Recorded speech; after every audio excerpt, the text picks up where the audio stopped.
একটি চলতি লরির পিছনে টোটো এসে ধাক্কা মারার জেরে টোটো পাল্টি খেয়ে আহত হয় এক টোটো প্যাসেঞ্জার নাবালিকা।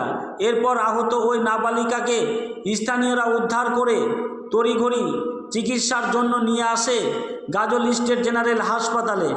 জানা গিয়েছে আহত ওই টোটো প্যাসেঞ্জার নাবালিকার নাম আপনিরা খাতুন, বাড়ি গাজল ব্লকের দেউতলা অঞ্চলের কাটনা গ্রাম এলাকায়। দুর্ঘটনাটি ঘটে বুধবার বেলা 1টা নাগাদ গাজল ব্লকের জামতলা 512 নং জাতীয় সড়ক এলাকায়। স্থানীয় সূত্রে জানা গিয়েছে বালুঘাটের দিক থেকে গাজলের অভিমুখে একটি লরি আসছিল। তার পিছন থেকে একটি টোটো নিয়ন্ত্রণ হারিয়ে ওই লরিটির পিছনে এসে ধাক্কা মারে। তার জেরে টোটো পাল্টি খেয়ে এমনই বিপত্তি দুর্ঘটনাটি ঘটে বলে জানা গিয়েছে।